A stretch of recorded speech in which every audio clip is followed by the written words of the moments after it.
Amis joueurs, bonjour, ravi de vous retrouver pour une toute nouvelle vidéo sur la chaîne, c'est Thomas et vous êtes bien sûr sur Il était un jeu. Je suis ravi de vous retrouver pour une nouvelle explication de règles d'un jeu que j'ai pu découvrir dernièrement à l'Alchimie du jeu à Toulouse au mois de mai 2022, un jeu qui va sortir tout bientôt là, en milieu d'été de 2022. C'est un jeu à l'historique bien particulière d'un pays que j'affectionne énormément pour y avoir voyagé il y a quelques années, d'avoir fait le tour de son pays et ce jeu c'est... Brian Boru, Grand Roi d'Irlande, c'est édité chez Ori Games, c'est de 3 à 5 joueurs pour 60-90 minutes les parties en fonction du nombre de joueurs et à partir de 14 ans. Pourquoi 14 ans? Parce qu'il y a quand même pas mal de mécaniques à comprendre, à intégrer. Il y a de la majorité, il y a du jeu de pli, il y a du draft, il y a de la tactique, il y a du placement aussi un petit peu, de la conquête, etc. Il y a pas mal de choses à faire dans ce jeu, pas mal de mécaniques donc à maîtriser avec une courbe d'apprentissage qui est quand même assez grande pour ce type de jeu là. Les illustrations m'attiraient pas forcément au tout départ et finalement c'est un jeu que je peux que chaudement vous recommander. Vous le savez, de toute façon si je vous présente des vidéos sur la chaîne, c'est que c'est forcément des jeux que j'ai fortement appréciés. Si j'arrive à soulever la boîte, c'est que j'ai vidé tout le matériel parce qu'il est juste installé pour vous présenter en détail les règles du jeu. J'espère que vous êtes bien installés. C'est parti, découvrez avec moi les règles de Brian Boru. C'est parti.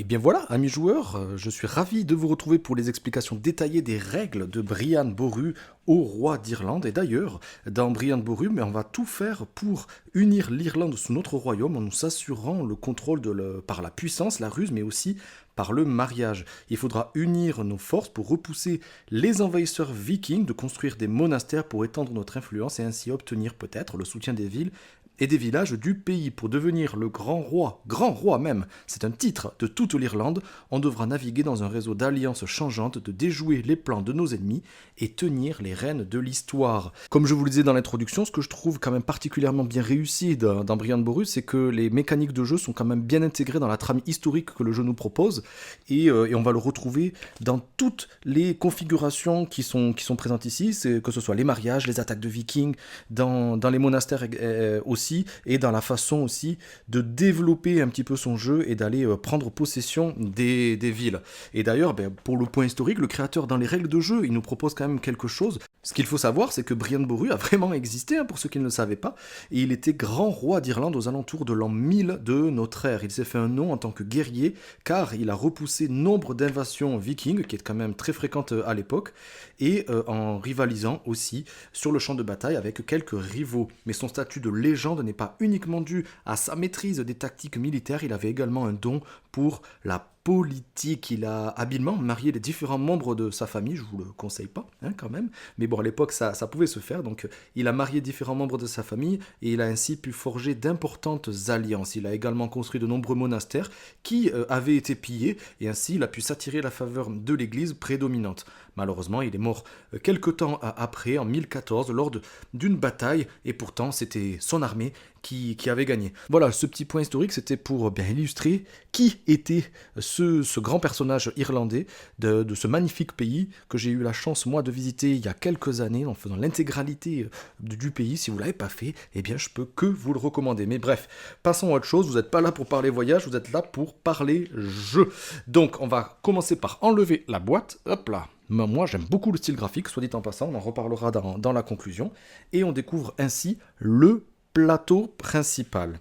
Ce qu'il faudra faire pour la mise en place au tout début, donc on installe le plateau, on va disposer juste ici les pions de marqueur de points. Là vous voyez que on va faire une configuration à 5 joueurs, donc je les ai positionnés à la place de numéro 10, car peut-être qu'on va perdre des points de victoire.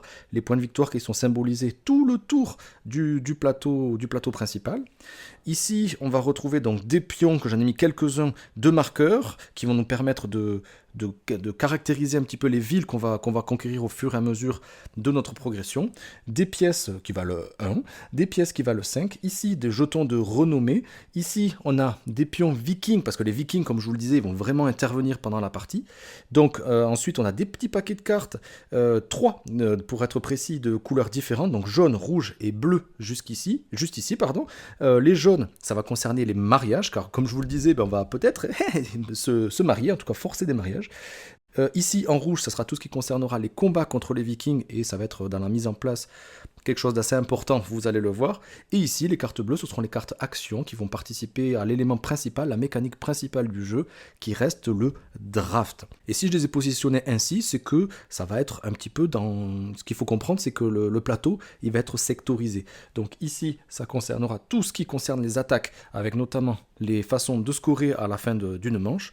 Ici, ça sera la zone de mariage, et ici, juste là, les monastères. Vous voyez que quand même, l'introduction que je vous ai proposée, elle est vraiment intégrante dans les mécaniques de jeu. Justement, les monastères, il y a des petits jetons ici qui nous permettront de doubler nos points, on va voir ça après. Celui-ci, hop, je vais le prendre d'ailleurs, c'est le jeton premier joueur qui est rose, et bon, disons que pour cette partie, ça va être moi le premier joueur. J'ai positionné ici l'ensemble des régions, des 8 régions que constitue l'Irlande à ce moment-là, et qui vont pouvoir être à un certain moment donné retournées, parce qu'il y aura une histoire de majorité. D'ailleurs, la majorité, c'est un élément principal quand même du jeu. Il y aura des majorités à avoir un petit peu partout pour pouvoir gagner. Les égalités, ça va être une technique et une tactique peut-être aussi pour supprimer des gains importants à nos adversaires. Et les adversaires, eux, vont peut-être faire de même en essayant de nous empêcher, en tout cas de nous rattraper, pour essayer de ne pas avoir la totalité des points en fonction des zones sur lesquelles on jouerait. D'ailleurs, juste ici, je ne l'ai pas précisé, voilà, j'ai mis des petits jetons de score aussi pour la piste de mariage. Donc pour commencer la partie, qu'est-ce qu'on va faire? Chaque joueur va commencer par récupérer un tout petit peu de money. Donc on récupère trois petites pièces, mais aussi un jeton de renommée. Ça va nous servir un petit peu plus tard, vous allez voir. Ensuite, moi j'ai déjà fait la mise en place pour une partie, on va dire, à 5 joueurs. Donc juste ici, on a les cartes mariage, comme je vous disais, il y en a plusieurs, hop, il y en a plusieurs. Et on va prendre la carte de mariage, ça va être celle qui va définir la fin de la partie, elle est recto verso, c'est facile de la reconnaître. On va sélectionner parmi toutes les cartes, on va les mélanger. Hop, pour une partie à 3 joueurs, on va en prendre que 2, et pour une partie à 4 ou 5 joueurs, on va en prendre 3.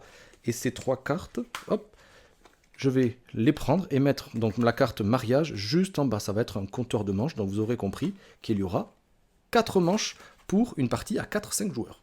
Je vais commencer par révéler la première, hop, comme ceci, et ça va définir un petit peu les gains qu'on pourra gagner si on est majoritaire dans la piste de mariage. On va revoir progressivement toute l'iconographie que propose le jeu.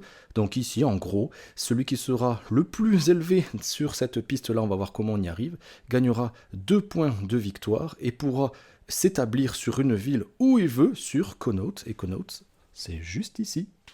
Comme pour les cartes jaunes, on va révéler la première carte rouge, la première carte viking juste ici, c'est parti. Et ça va nous définir le nombre de vikings qui vont commencer et qui on va essayer de combattre, parce que eux, s'ils restent pendant la partie, ils vont nous mettre du bâton dans les roues. Donc ici, on va pouvoir disposer 9 vikings. On peut défausser cette carte immédiatement et on va placer 9 vikings dans la zone de combat, juste ici.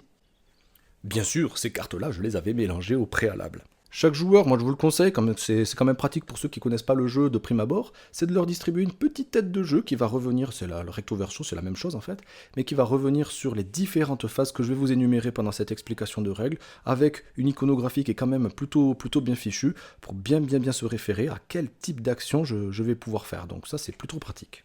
Et comme je vous l'ai dit, j'ai pris le jeton de premier joueur, hop, le jeton rose, donc je vais pouvoir commencer, et ensuite dans le sens horaire, par prendre un de mes jetons, moi disons que je suis le orange, et je vais pouvoir le placer dans n'importe quelle ville que je veux, dans n'importe quelle région. Donc disons que par exemple, moi je vais me positionner, hop, ici. Et chaque joueur va faire de même, mais en début de partie, à chaque fois, il faudra que chaque joueur se positionne sur une région différente. Donc par exemple, on va faire ceci tout simplement, hop, et on est prêt à débuter la partie. Mise en place terminée, voyons maintenant comment on joue. Je pense que c'est ça aussi, et moi aussi, c'est ça qui m'intéresse. Donc la partie va se jouer en 3 manches, comme je vous le disais, à 3 joueurs, mais ici on va simuler une partie à 5 joueurs, donc elle va se dérouler en 4 manches. À la fin de la partie, ce sera le joueur qui sera celui qui aura le plus de points de victoire, bien évidemment, va gagner, mais attention, il y aura des points de victoire qui vont être distribués à la toute fin, donc rien n'est jamais gagné et rien n'est jamais perdu. Chaque manche va être composée de 4 phases. La première phase, c'est la phase de préparation. Eh bien, on vient juste de la faire, c'est-à-dire qu'on va révéler la première carte mariage et la première carte viking pour placer le nombre de jetons viking dans la zone adéquate. La deuxième phase, ça sera la phase de draft, c'est-à-dire qu'on va choisir des cartes pour composer notre main et débuter, et peut-être même choisir les actions qu'on veut, principales et secondaires. On va voir ça tout de suite. La troisième phase, ça sera la phase d'action, c'est-à-dire que les cartes qu'on aura jouées, on va pouvoir les activer selon un modèle de jeu de pli et effectuer, comme je vous le disais, des actions primaires ou secondaires. Et la quatrième et dernière, ça sera la phase d'entretien, où on va arranger les mariages, résoudre les combats de vikings, on va voir qui va construire des monastères et on va voir qui va revendiquer donc les régions. Donc en fait, ça va être la répartition des points de victoire, etc. Et cette phase d'entretien va être elle-même séparée en plusieurs phases qu'il va falloir respecter dans un certain ordre. Restez accrochés, restez avec moi. Donc la première phase, la phase de préparation, je ne vais pas y revenir dessus, on l'a fait. On a révélé Cormac juste ici, les vikings, on en a 9 pour commencer. Et bien c'est parti pour la phase de draft, c'est-à-dire que on va prendre le paquet bleu, on va le mélanger, et on va ensuite distribuer certaines cartes en fonction là aussi du nombre de joueurs, c'est-à-dire qu'à 3 joueurs on va en distribuer 8 à chaque joueur, à 4 joueurs on va en distribuer 6, et là comme on simule une partie à 5, eh bien on récupère chacun 5 cartes. Pour ceux qui ne savent pas ce que c'est le draft, eh bien le draft c'est tout simplement je vais choisir 2 cartes dans cette configuration-là. Je les sélectionne, je peux bien sûr les regarder, on va voir un petit peu comment se présentent les cartes. J'en choisis 2, je donne le reste à mon voisin de gauche, je vais récupérer moi 3 cartes donc de mon voisin de droite, et je vais en sélectionner à nouveau 2, je passe mon paquet, et donc il ne m'en restera qu'une. Ma main va être constituée de 5 cartes, mais qui sont totalement différentes de ma main de départ, et c'est ce qui va constituer mon jeu. Juste pour revenir sur l'anatomie d'une carte, vous voyez qu'il y a plusieurs types de cartes différents, et notamment il y a 4 couleurs différentes. On a la jaune, la rouge et la bleue. Tiens, c'est la grise, mais on va y revenir tout à l'heure, qui fait office de joker. C'est bizarre, non, vous trouvez pas? Parce que c'est les mêmes couleurs que les villes. Et bien tout simplement, ça veut dire qu'on va pouvoir intervenir sur ce type de ville. Ça va intervenir là-dedans, on va le voir tout de suite. Mais aussi, chaque carte va nous donner des actions potentielles selon un secteur. C'est-à-dire que les jaunes, je pense que vous l'aurez compris, c'est pour tout ce qui va concerner le mariage. Les rouges, ça va être pour tout ce qui concerne les combats de vikings. Et le bleu, ça va être pour ce qui concerne les monastères juste là.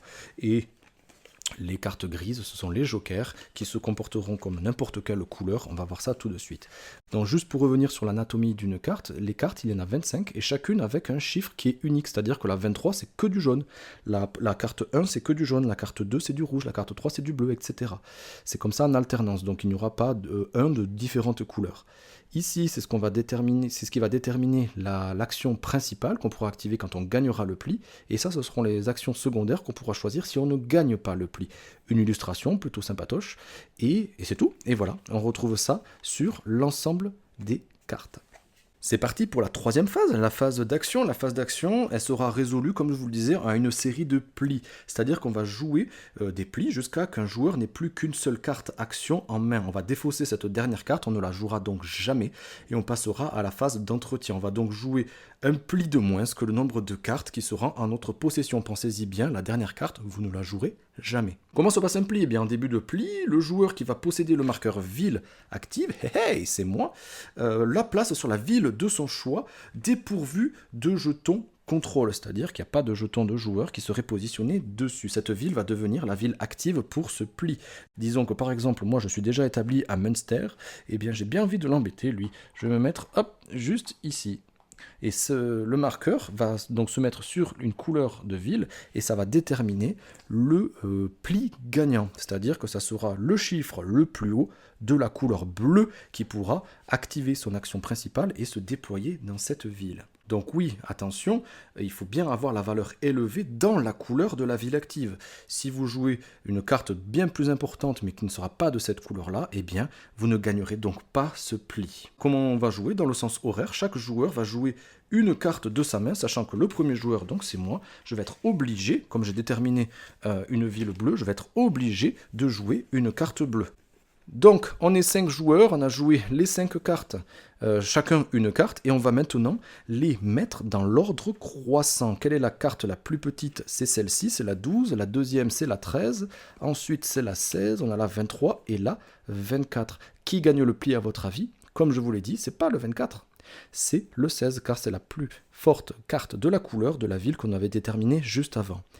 Sachez que quand même dans ce jeu de pli, on n'est pas forcé d'utiliser et de jouer une carte de la couleur proposée. On peut jouer n'importe quel type de carte, et c'est là que toute la stratégie va entrer en jeu. Si quelqu'un avait un 18 bleu, il n'est pas obligé de le mettre. Il a très bien pu jouer celle-ci, parce que, vous allez voir, ça va être différent dans l'utilisation des actions principales ou secondaires. Comment on active l'action des cartes? Eh bien, on va commencer par la plus petite valeur pour aller vers la valeur la plus élevée, et ce, quelle que soit la couleur. Donc, on va commencer par celle-ci. Donc, il n'a pas gagné le pli. Je vous rappelle que c'est celle-ci qui avait gagné le pli. Et on va regarder les actions qu'on peut faire. Ici, la principale, on ne peut pas le faire. On va pouvoir réaliser une de ces deux actions ici. Celle-ci me demanderait, donc, si je choisis celle-ci, le joueur qui avait joué cette carte, disons que c'était le joueur bleu, va pouvoir prendre 2 jetons de sa couleur et les positionner, hop, sur le monastère. Ça va être intéressant parce qu'il y aura une histoire de majorité. S'il avait choisi cette action-là, il gagnera 2 pièces et il pourra aussi, s'il le souhaite, prendre possession d'une ville à travers un chemin, de l'autre côté d'un chemin, d'une ville qui possédait. Le joueur bleu est ici, il pourrait très bien payer 5 pièces pour se positionner ici et ici, sachant que c'est relié par un chemin. C'est ensuite, hop, on peut la défausser. C'est ensuite à l'autre joueur de jouer. Ici, je vous avais dit que les cartes grises, ce sont des cartes joker. Donc celle-ci, elle se comporterait comme une carte bleue, mais elle est plus petite que l'autre, donc elle ne gagne pas. Il va pouvoir activer une de ces deux actions-là.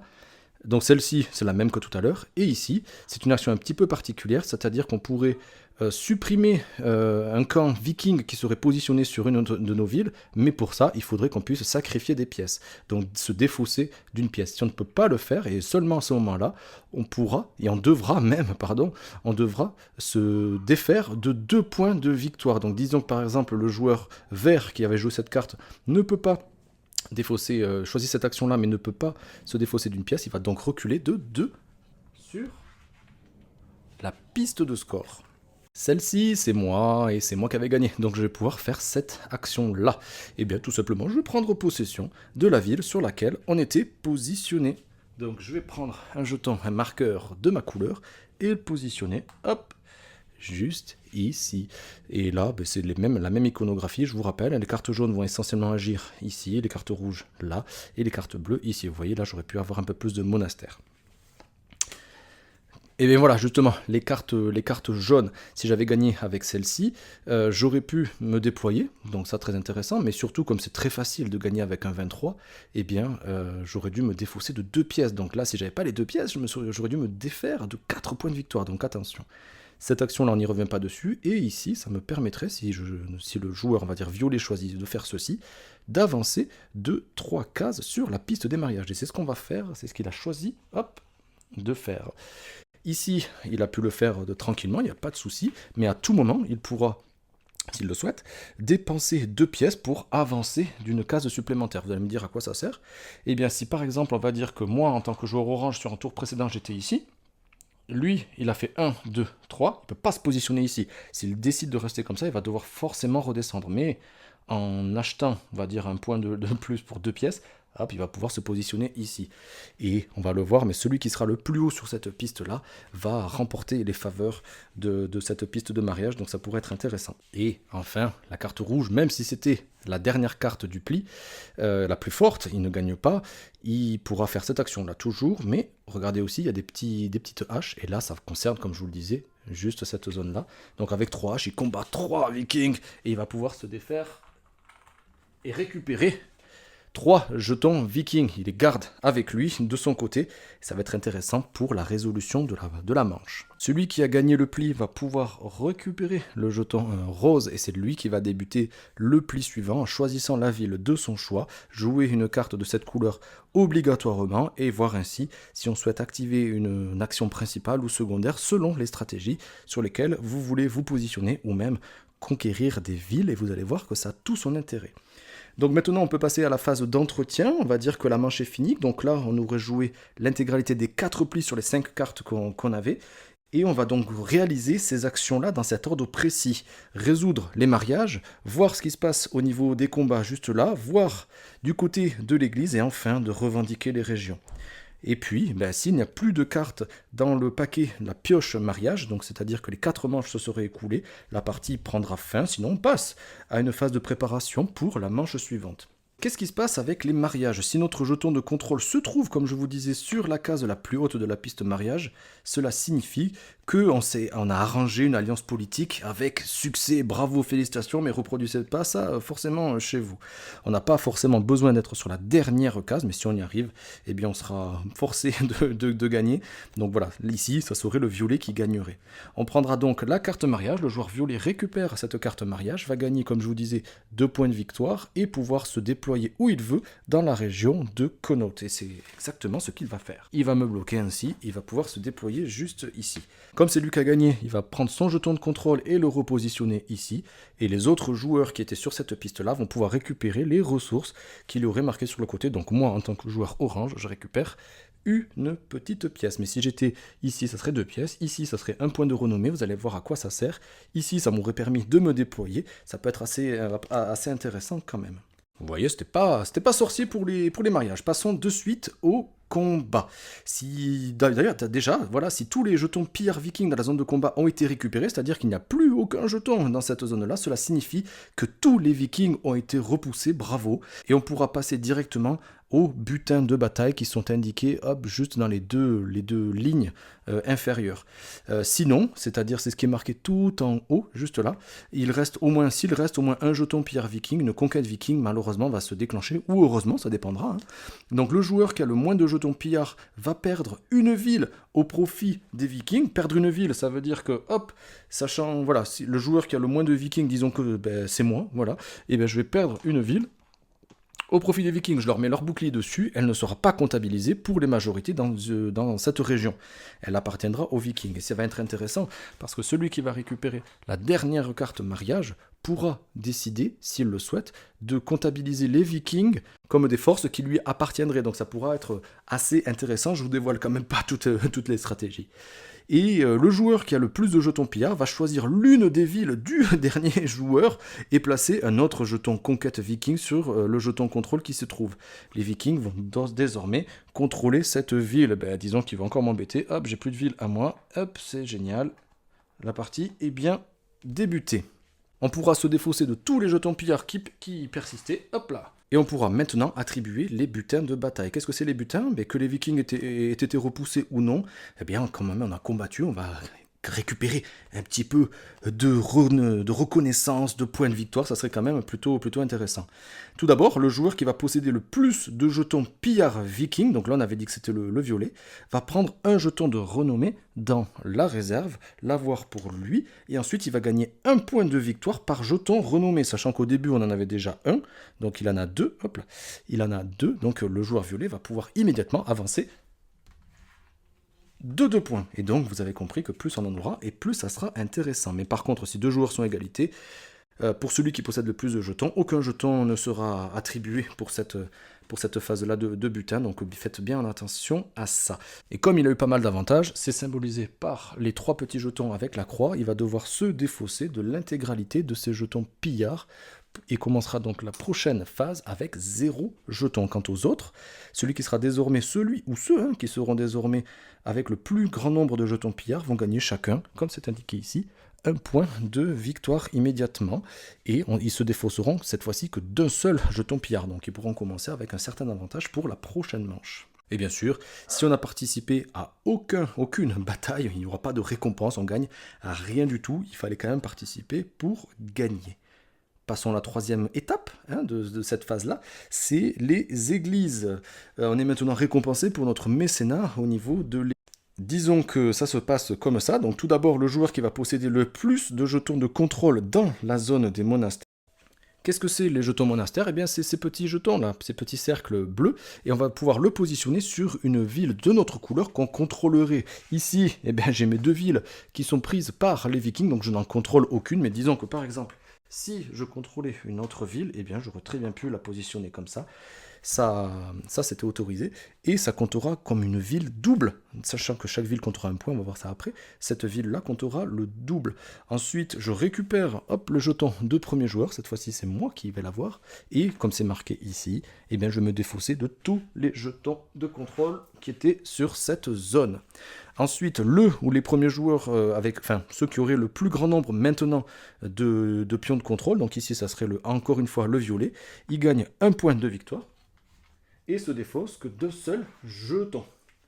Et ensuite, si à ce moment-là, il y a un ou plusieurs joueurs qui ont plus de 4 points de contrôle, 4 jetons contrôle dans cette zone-là des églises, ils pourront placer un monastère sur la ville de leur choix, mais en contrepartie, ils devront se défausser de l'intégralité de leurs jetons de contrôle.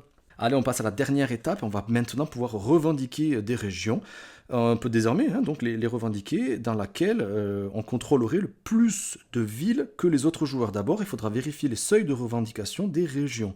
Et pour ceci, on va comptabiliser dans chacune des régions, encore face grisée, c'est-à-dire qu'on n'aurait pas retourné ici, le nombre de villes contrôlées, y compris par les Vikings, dans la région correspondante. Et si ce résultat est égal ou supérieur au seuil indiqué, eh bien on pourra retourner le jeton région face dorée. Donc imaginons que par exemple ici, hop, il y avait cette configuration là, eh bien on regarde dans cette zone là, c'est celle, elle est où? Elle est ici, il faudrait deux contrôles sur cette zone là, ça tombe bien, il y a 2 villes qui sont contrôlées, donc on pourrait le retourner immédiatement. Et ainsi, pour chaque région, donc ici, il en faudrait 5, ici, il faudrait 4 jetons positionnés, ici 5, 3, etc. Je pense que vous avez compris. Et maintenant, il est temps de pouvoir passer peut-être à la revendication de ces régions. Et ce sera le joueur qui contrôle le plus de villes dans chacune de régions dont la face est dorée, c'est-à-dire qu'on aurait retourné, qu'il soit sur le plateau ou devant un joueur, va le récupérer, le placer devant lui. Mais attention, si 2 joueurs ou plus contrôlent autant de villes, ce qui est le cas dans cette zone-là, finalement c'est la seule qu'on aurait pu retourner à ce moment-là, eh bien le jeton va rester là où il est. Ainsi, on ne pourra perdre le contrôle d'une région que si un autre joueur contrôle par la suite plus de villes que nous. Disons que moi j'étais possesseur de cette plaquette-là, il faudra que l'adversaire ait toujours un jeton de contrôle de plus que moi dans la région pour le récupérer. Et bien sûr, ça va nous donner des points de victoire, vous aurez compris, à la fin de la partie. Et c'est là que je vous disais les monastères, c'est-à-dire que les monastères comptent double. Ainsi, hop, si le joueur jaune avait pu positionner un monastère ici, il n'aurait pas seulement un contrôle, mais 2 contrôles sur cette zone-là, le vert un seul, c'est le joueur jaune qui prend immédiatement possession de cette zone-là. Si le joueur vert arrive à se positionner juste ici, 2 contre 2, il y a égalité, c'est toujours le joueur jaune qui garderait cette plaquette. Et c'est là que la princesse intervient parce que, regardez, si je choisis à la fin, si celui qui récupérerait cette carte mariage choisit d'avoir un soutien militaire, on pourra choisir une des actions qui sera représentée ici en fonction de la face qui serait révélée. Et bien si on choisit le soutien militaire, et bien chaque ville contrôlée par les Vikings nous appartiendrait et ferait partie de notre bataillon. Et c'est là que les majorités vont entrer en jeu, donc attention, vraiment attention à cette carte-là. On pourra tout au bien décider de défausser cette carte et de gagner 4 points de victoire. Et une fois que les différentes manches se seront écoulées, donc 3 si vous êtes 3 joueurs et 4 manches si vous êtes 4 ou 5 joueurs, c'est-à-dire qu'il n'y a plus de carte mariage à la fin de la phase d'entretien, et bien la partie prend fin et il est temps de faire le décompte des points. Et le décompte des points, il va être très simple, il y a quand même pas mal de choses, il y a 5 points différents à aborder. La première chose, le joueur qui possède le plus de pièces va marquer 1 point, attention, on a tendance quand même à l'oublier. Et si plusieurs joueurs sont à égalité pour celui qui a le plus de pièces, et bien là aussi, aucun point ne sera marqué. Ensuite, le joueur qui a possession encore du jeton de premier joueur marquera 1 point. On va marquer 1 point par jeton de renommée qu'on aurait en main en fin de partie. On va marquer l'ensemble des points de victoire selon les tuiles de ville qu'on aurait en notre possession. Et ensuite, on va tout simplement regarder dans cette zone-là le nombre de régions sur lesquelles on se serait installé. Car en fonction du nombre de régions, eh bien, on marquera d'autant plus de points. Ainsi, comme il est marqué, si je ne suis positionné que sur 1 ou 2 régions, je marquerai 0 points. Si je me suis déployé sur 5 régions, par exemple, j'en gagnerai 3. Et au maximum, si je suis sur les 8 zones, les 8 régions de l'Irlande, eh bien là, je marquerai le maximum de points, c'est-à-dire 10. Celui, évidemment, qui a le plus de points de victoire remporte remporte la partie et devient le grand roi d'Irlande. Et en cas d'égalité, parmi ceux qui sont à égalité, c'est celui qui possédera le plus de jetons régions positionnées sur la carte qui l'emportera. Si l'égalité persiste, c'est celui qui aura le plus de cartes mariage, il va falloir faire des alliances quand même pour pouvoir l'emporter, on ne sait jamais. Et si l'égalité persiste encore et toujours, et bien cette fois-ci, les joueurs se partagent la victoire. Donc vous voyez les amis, quand même pas mal de mécaniques de jeu. Je trouve que chaque mécanique va arriver progressivement et permettre ainsi de comprendre et d'apprendre progressivement les phases de jeu. Ça va devenir assez intuitif. Donc d'abord une phase de draft pour déterminer une action principale ou une action secondaire. On va pouvoir se positionner avec des majorités, l'évoluer le long d'une ligne. Majorité absolue juste ici. Les combats avec les Vikings, essayer d'être majoritaire, se déployer, essayer de construire des villes le plus rapidement possible pour gagner un maximum de points. Il y a énormément de choses à faire. Il y a une énorme courbe de progression aussi dans ce jeu, mais on va discuter de tout ça dans mon avis et dans ma conclusion. Donc je vous dis à tout de suite. Vous l'avez vu, Brian Boru, il y a quand même pas mal de mécaniques à intégrer, à bien comprendre en amont pour pouvoir profiter pleinement de ce jeu, sinon on risque d'être un petit peu largué. Donc déjà au niveau du gameplay, je trouve que les mécaniques de jeu elles sont bien identifiées. La phase de draft, on a bien compris que c'était pour choisir et sélectionner ses cartes. Est-ce que je me positionnais dans tel ou tel endroit? Est-ce que je vais devoir gagner certains plis ou au contraire me mettre en retrait et participer à certains secteurs, que ce soit les monastères, le mariage, les vikings, bref tout ça vous avez compris. Est-ce que je veux être forcément le gagnant aussi des plis en prenant des cartes qui vont peut-être me permettre de gagner facilement des plis dans n'importe quelle couleur, mais des fois avec un sacrifice qui n'est pas négligeable. Donc il faudra quand même que j'ai un petit peu de pièces au cas où, parce que comme je vous l'ai dit tout à l'heure, je ne sais pas si vous avez fait attention à ça, mais plus les cartes vont être faciles pour gagner des plis, et plus les effets vont être un petit peu moyens. Voilà. Si on arrive à gagner des plis avec des cartes de faible valeur, là c'est bingo, il y a jackpot, on va faire plein d'actions, on va pouvoir se positionner sur la ville en cours, la ville active, mais aussi pouvoir gagner certains bonus en même temps, alors que d'habitude sur certaines cartes moyennes ou fortes, on pourra se placer et c'est tout. Et les objectifs secondaires, les pouvoirs, les capacités secondaires ne pourront pas forcément être activés ainsi. Donc au niveau du gameplay, ça je trouve ça pas mal. Le côté conquête, je trouve ça plutôt malin parce qu'on va pouvoir se bloquer. Il va falloir insister sur certaines cartes aussi pour pouvoir se débloquer. Le côté majorité sur chaque endroit, on a bien compris. En un tour, on fait ah ouais d'accord, donc l'égalité, vraiment si j'arrive à arriver à ton niveau, je vais t'empêcher d'avoir des points. Oui, c'est vraiment ça.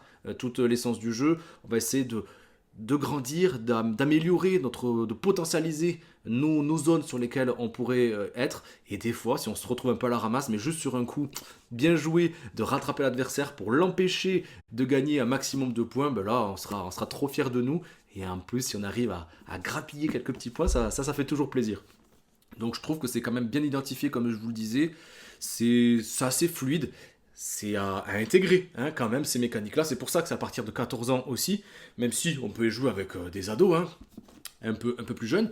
Mais voilà, ces mécaniques-là, il faut quand même avoir un petit peu de patience pour pouvoir bien profiter de son jeu, au risque de dégoûter peut-être des gens qui seraient un peu à la ramasse, on va dire, et qui ne gagneraient aucun pli, qui ne comprendraient pas les positions, les couleurs des cartes en fonction de la zone sur laquelle on voudrait être majoritaire et ainsi avancer un petit peu dans le jeu, parce que le but c'est quand même de marquer des points de victoire. Les illustrations, c'est clair que ça peut que faire débat. Je pense que vous aussi à la maison, il y en a qui vont adorer, d'autres qui vont pas trop aimer. Moi je trouve que cet aspect un peu, je sais pas, un peu tapisserie, on dirait, ça fait un peu old school quand même, mais je trouve ça tellement classe. En plus, regardez la partie argentée sur la boîte, je trouve ça vraiment classe. Les cartes, on n'y fait pas forcément gaffe, ça reste un jeu de pli, mais si on y prête attention, je trouve que c'est quand même super sympa et plaisant à jouer. Il n'y a que des jetons en bois, c'était facile, que des petits ronds, un peu de carton. Voilà, c'est vrai que la qualité matérielle, c'est pas ce qui va faire la force du jeu, mais moi, de loin, ça me disait rien, et puis en fait, plus on y est dessus, et plus je trouve ça plutôt stylé. Et même la carte de l'Irlande, pour avoir visité ce pays, comme je vous l'ai dit, moi je suis très content de revoir un petit peu ça, et ce côté historique finalement qui est bien représenté, avec ce grand roi d'Irlande et toute que les mécaniques peuvent s'intégrer un petit peu que la thématique et la mécanique s'imbriquent quand même plutôt bien. Je trouve ça, c'est toujours quelque chose qui est très très plaisant dans les jeux de société et quelque chose que j'aime particulièrement aussi. Et mon ressenti dans tout ça, bien que ce soit un jeu qui soit à partir de 3 joueurs, ça me fait penser à un autre jeu qui est pas totalement du même style, mais qui est, comment il s'appelle, Hansa Teutonica de chez Matago, que j'aime beaucoup aussi, qui est à partir de 3 joueurs, c'est comme ça, c'est frontal, il faut se bloquer, et c'est toute l'interaction du jeu qui va faire tout le piment du jeu et donner beaucoup de saveur finalement aussi au jeu. Et bien ici c'est un petit peu pareil. C'est pas un défaut pour moi que ce soit à partir de 3 joueurs, c'est le jeu qui est comme ça. À 2 joueurs ça n'aurait vraiment aucun sens.